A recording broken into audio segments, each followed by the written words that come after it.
So good day everyone. Today I will discuss the last topic of the life and works of Jose Rizal, the chapter 16, biography and national history. So, excuse me. Before I start, let me explain you what is biography and national history and social context. So, ang kaning biography is the story of one's life written by someone else. Then, ang kanisang national history is the study of nation past events. Lastly, the social context is a physical and social setting in which people live. So, biography and Philippine history. So, pag 20th century, ang Philippine is the Philippine history noted the publication of kinunahan nga biography nga nag-focus sila sa life sa mga missionaries nga gatrabaho sa mga natives. Tapos, ang kaning Spanish written narrative is mabasa rin siya sa mga religious chronicles and history citing the missionaries. Important roles building sa mga church, sa bridges, and sa fortresses. So, Filipino biographies. So, dire makita ang mga account sa mga Spanish nga pari. Yang kani mga Spanish nga pari, sila mo'y nag-report na gidipinsahan ang mga taga Spain and the Catholic faith against the Filipino enemies. Then pag early colonial Filipino biographies is dito na nagsugod nga nang fight na ang mga Pinoy, nanay mga fighter nga Pinoy who were seen as the enemies of state. So, ang kanisang historian and researcher kay usa ni sila mo na sila nagsuwat sa mga biography sa mga Filipino, sa mga heroes, pareha nila ni Palaris, ni Sultan Kudarat, ni Tamblot, o ni Dagahonoy. Then, ang kaning still use these references is, ang kaning siya nga paragraph, ang kaning chapter kay si kuan na naggikuhaan nila ni Romanilos 2008. So, ang kaning siya, siya type. Ato ni butangan dire.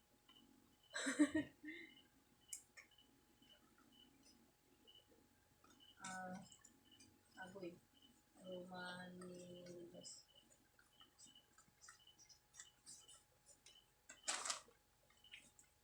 So, gikan niya guys.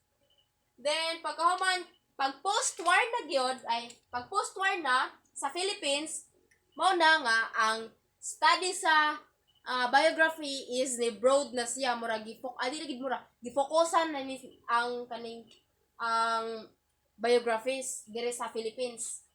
So kani si E. Arsenio Manuel in 1955 isa na siya sa kanang monumental work sa history of life writing in the country. So ang iya work nga nabuhat ni E. Arsenio Manuel in 1955 is the Dictionary of Philippine Biography. Ang meaning aning Dictionary of Philippine Biography kay kani a 4-volume compilation. So after 2 years, nilabay ang 2 years si D.H. Soriano and Isidro L. Retizos kay nag-publish sad sila og lahi nga book which is entitled The Philippine Who's Who. Ang kanisang The Philippines Who's Who, a book about the lives of 400 Filipinos nga 400 ka book Pilipino og ilahang mga achievements o sa ilahang mga naabtan. Dayon kaning Filipinos in History 1965 asan diri kay ang kaning si Carlo Quirino iya gi-work sad nga book is na title og Filipino in History in 1965. which is the National Historical Institute first book in 5-volume project. So kani siya mo first book sa 5-volume project ang kaning ka Carlos Quirino nga work. Then naasay gisulti ang kanang Director of National Library book. Director of the National Library who said scores of men and women have been buried in the obscurity of the past. Their lives have been resurrected from musty archives and forgotten volumes and from the memory of the still living few in order that their deeds may serve as a guide and inspiration to our people. Sunod kani sa si Gregorio Zaidi.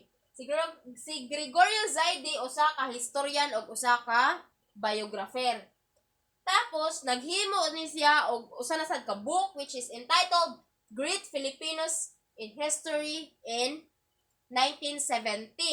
So pero pagka 1988 kay siya si Gregorio og si iyang anak nga si Sonia man siguro to, si Sonia ba to? Yang anak nga si Sonia kay iya gi-revise ang book.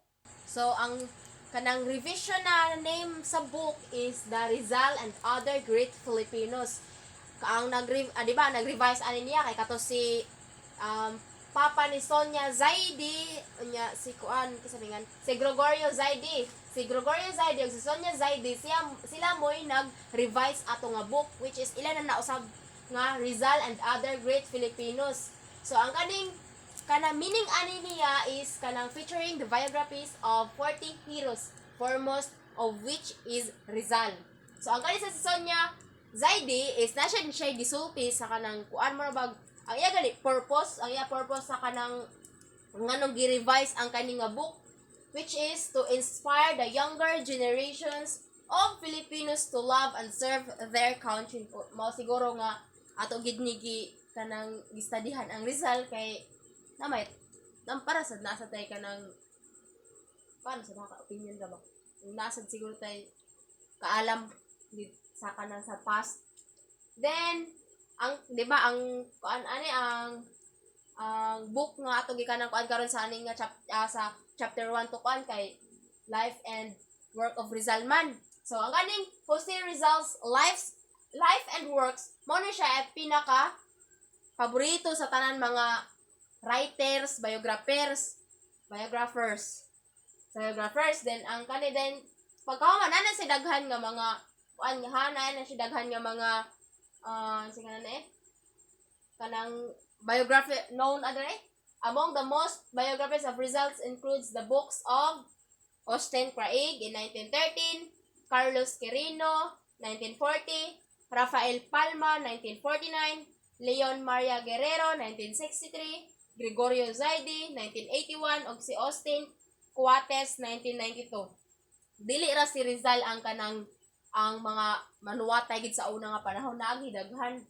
Then historical biographies serve as mean or tool to study the lives of experiences. So ato ang kaning sa historical biographies is kanang amo ni sa study of kanang mga kinabuhi then mga experience sa Filipinos kay nag-focus sa mata Filipino beto tong kuan Filipino biography. Philippine biography Then particular Philippine heroes from which one can learn and be inspired to serve the country.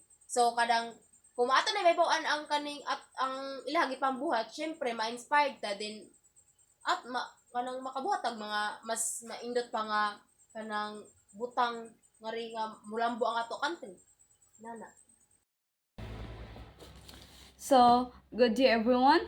I am Kristen Joy Alpha discussing the chapter 16, Biography and National History. So, at the end of this chapter, you should be able to know, appraise the importance of biography and national history. So, before we start, let's first familiarize the term unfamiliarized. The first is the biography. Biography is the story of one's life written by someone else. The next one is national history. National history, the study of a nation's past events. The last one is social context, physical and social setting, and which people live. So, biographers are very important gyud kay kitang tanan para kitang tanan makaila sa mga well-known people in this country. Kanang kay if wala mga biographers, lahi nga mga information atong ma-came up unless kung sa mga biographers ta mag-refer, tinuod or kanang true gid atong makuha nga mga informations. So, in history, it is always important to connect the individual's life story with the historical situation he or she was in. Remember that the goal of studying a biography is to read a society through all individual story. In the case of Jose Rizal, the, the, his life proved that by reading his narratives, some of the national experiences can be reflected and identified. So, studying an individual's biography in the context of the historical situations provides a deeper understanding of both the individuals and the society they live in. This approach is often referred to as a social way biographical approach.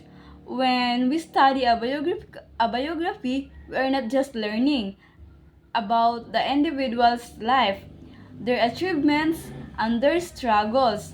We are also learning about the society they live in, the historical events that recur during their lifetime, the cultural norms, the political climate, and the economic conditions. These external factors have a significant impact, shaping the individual's experiences, choices, and actions. For instance, when studying the biography of Jose Rizal, it is not enough to just know about his personal life and his work. Understanding the Spanish colonial period of the Philippines, the appreciation of the Filipino people, and the growing of nationalist movement provide context to his writing and his role in the revolution.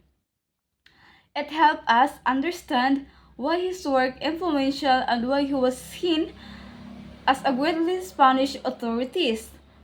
On the other hand, an individual life and actions can also provide insight in their society. So, Rizal's biography. For example, it is not complete without mentioning the Industrial Revolution and the American Revolutions, which happened years before he was born. Rizal's lives covered the period from 1861 to 1996. Therefore, it was inevitable to look into the events in the Philippines during the 19th century. Rizal's biography isn't complete by considering the context of Industrial Revolution and the American Revolution, which occurred before his birth. So, these historical events had a significant impact in the world, including the Philippines, during 19th century. Then, in the Philippines, the Industrial Revolution had limited direct impact due to its status as a Spanish colony. However, it indirectly affected the country through global trade networks and the integration of the Philippines into the global economy. Philippines history. Philippine history, the rise and the power of Catholic Church called by the Reformists as Palocracy, the opening of the Suez Canal and the Philippines to free trade, the liberal rule of Carlos Mag de la Torre, the Cavite Mutiny of 1872, the resulted and execution of the propaganda movement in the 1880s, were significant in shaping results, views, and ideas. So, during this time, the Catholic Church held a influence and control over various aspects of Philippine society, including politics, education, and social affairs. Rizal witnessed firsthand the abuses and corruptions within the church, which fueled his desire for reform and led him to question the role of religion in society. The offering of the Canal and the Philippines to portrait also had profound impact on her self-perspective. The Suez Canal, which opened 1869, facilitated faster and more efficient trade routes of between Europe and Asia. This led to further influence, further influence and the integration of the Philippines into the global economy. Rizal recognized the economic potential of the Philippines and believed that its development should be driven by the Philippines themselves rather than relying of foreign powers. Then liberal the liberal rule of Carlos Ma de la Torre, who served as the Governor General of the Philippines from 1869 to 1871, was a period of relative openness reform. De la Torre implemented policies which promoted several liberties, freedom of speech, and improvement of public infrastructure. This liberal environment provide Rizal and other promost within opportunity to impress their ideas and advocate for change. So, the Mutiny of 1872 was a significant event that greatly influenced Rizal views and ideas. The mutiny which occurred among Filipino soldiers and Spanish garrison in Cavite was totally suppressed by the Spanish authorities. The execution of the three Filipino priests, Mariano Gomez, Jose Burgos, Josenta Zamora, collectively known as Gamborza. So, who was firstly abdicated, and the mutiny deeply impacted Rizal and fueled his commitment to fighting for justice and equality. Lastly, the founding of the propaganda movement in the 1880s played a crucial role in shaping Rizal views and ideas. So, Rizal was born and grew up in a period of massive changes, not just in Europe but also in Spain and the Philippines. In the field of history and social sciences, biography is best understood with contextual backdrop by looking at the individual and broader historical and social context. One can one can frame a biography that is rooted in national history. So, Rizal life coincided with period of significant changes in Europe, Spain, and the Philippines. So understanding his biography requires examining both his personal experiences and a broader historical and social context which he lived.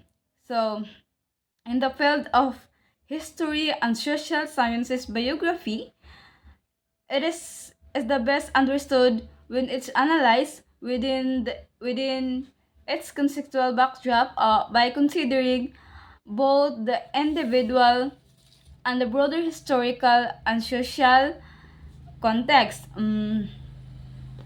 Biography can be framed in a way that is rooted in national history. Rizal's personal experiences and development were shaped by the historical events and social dissemination happening around him. So, the Industrial Revolution, which brought about massive changes in Europe, influenced global trade networks, and introduced new ideas and technologies of the Philippines.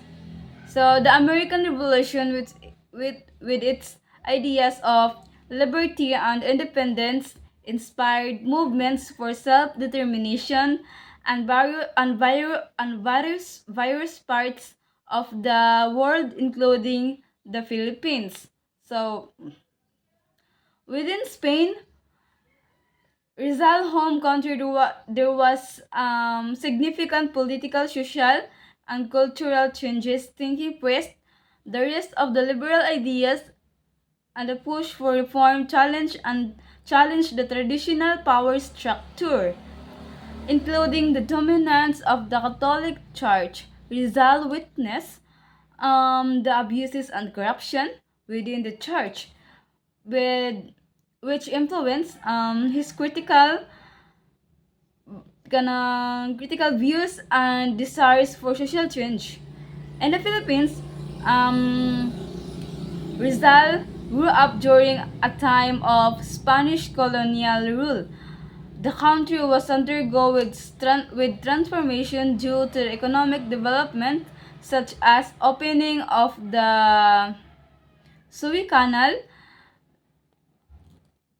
and the integration into the global economy, the rise of Catholic Church power known as the philocracy, and the subsequent call for reform, including the Cavite Mutiny, shaped Rizal views on social justice and nationalism. So by examining Rizal biography um, within the broader historical and social context, we can understand how his personal experiences and ideas were influenced by the larger forest of plain.